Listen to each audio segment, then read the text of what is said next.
उन्हाळा आला म्हटलं की आपण सांडगे पापड घालण्याच्या तयारीला तर लागतोच. त्यामुळे आज आपण पाहणार आहोत 3 पटीने अधिक फुलणारे तांदळाच्या खुरकड्या.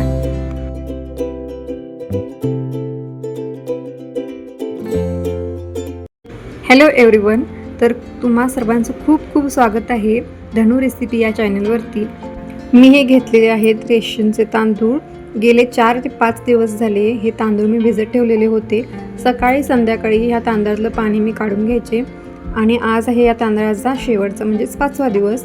त्यामुळे मी सर्व तांदूळ व्यवस्थित 2 ते 3 वेळा पाणी टाकून व्यवस्थित धुवून घेतलेले आहेत, जेणेकरून तांदळाचा वास येणार नाही. आता तांदळाचा वास नाही आला की नक्कीच सांडग्यांचा पण पापडांचा पण वास येत नाही. त्यामुळे तांदूळ व्यवस्थित धुवून घेतलेले आहेत.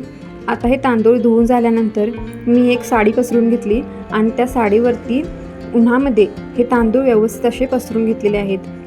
आता हे तांदूळ आपल्याला सुकवून म्हणजे कडकडीत उन्हात वाळवून घ्यायचे आहेत. मी सर्व तांदूळ पसरून घेतले आणि 1 दिवस उन्हामध्ये वाळवून घेतलेले आहेत. चला तर माझे तांदूळ व्यवस्थित पसरून झालेले आहेत. यावरती मी डबल पदरी साडी टाकत आहे, जेणेकरून बाहेरचा कचरा ह्या तांदळामध्ये मिक्स होणार नाही. तर दिवसभर माझे तांदूळ तापलेले आहेत आणि हे पहा किती छान तांदूळ असे मस्त कडकडीत तापलेले आहेत. आता तांदूळ तर व्यवस्थित वाळलेले आहेत, कडकडीत असे वाळून झालेत. आता मी ह्याला थोडंसं निवडून घेतलेलं आहे. काही घाण नव्हती तरी पण निवडून घ्यायचे. आणि यामध्ये मी ॲड करत आहे पाव किलो शाबू घालायचे, कारण पापड व्यवस्थित फुगतात म्हणून मी ह्यात घातले हे पाव किलो शाबू. आता हे दोन्ही मिक्स करून मी 1 नंबरच्या चाळणीला घरघंट्यावरती दळून घेतलेलं आहे. आता दळून झाल्यानंतर माझं पीठ झालेलं आहे. अशा प्रकारे आता हे पीठ मी व्यवस्थित चाळून घेते. तोपर्यंत तुम्ही चॅनेलला सबस्क्राईब करा आणि व्हिडिओला लाईक करा. आणखी कमेंट आणि शेअर करायला विसरूच नका. तर सगळं पीठ माझं व्यवस्थित चाळून झाल्यानंतर त्यातलं सगळं पीठ मी घेतलेलं नाही, तर 3 मापटी पीठ बाजूला काढून घेतलं एका भांड्यामध्ये आणि ते पीठ थंड पाणी घालून थोडं थंड पाणी घालून व्यवस्थित मळून घेतलं. आंबिलीसारखं पातळ करून घ्यायचं. एकही गट्टी म्हणजेच गोटी धरली नाही, अशा प्रकारे पीठ आपल्याला हे मळून घ्यायचं आहे. लागेल तसे योग्य प्रमाणात पाणी घेऊन हळूहळू हलक्या हाताने हे पहा अशा प्रकारे आंबलीसारखे पीठ करून घेतले. चुलीवरती एका भांड्यामध्ये 2 मोठे तांबे पाणी गरम करत ठेवलेलं होतं. पाणी गरम झाल्यानंतर त्यामध्ये थोडेसे जिरे, खारपापूड आणि सोबतच चवीनुसार मीठ टाकून घेतलं आणि पाणी पूर्ण उकळू दिलं. त्यानंतर मी जे पीठ थंड पाणी घालून कालवलेलं होतं ते या आदनामध्ये ओतून घेतलं आणि पीठ शिजेपर्यंत व्यवस्थित हलवून घ्यायचं. एकही गोटी धरता कामा नये, अशा प्रकारे हे पीठ व्यवस्थित हलवून घ्यायचं.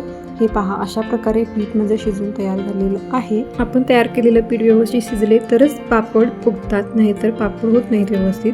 त्यानंतर मी एक प्लास्टिकचा कागद घेतला आणि त्या कागदाला व्यवस्थित सर्वत्र तेल लावून घेतलेलं आहे. तेल लावलं की पापडे चिकटत नाहीत आणि काढाव्या पण लागत नाहीत.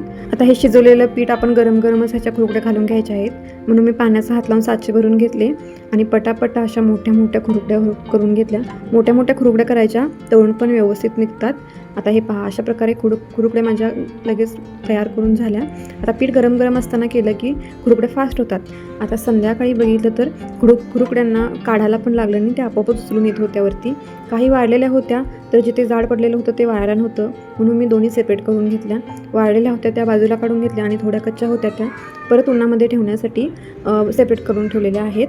आता परत आणि 2 उन्ह कडकडीत वाळवून व्यवस्थित भरून ठेवल्या की वर्षभर टिकतात.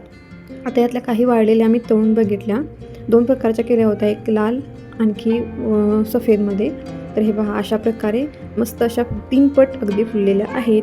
कशी वाटली तुम्हाला खुरकड्यांची रेसिपी नक्की कमेंट करून सांगा आणि चॅनलवरती नवीन असाल तर सबस्क्राईब करा. चला भेटूया नेक्स्ट व्हिडिओमध्ये. बाय.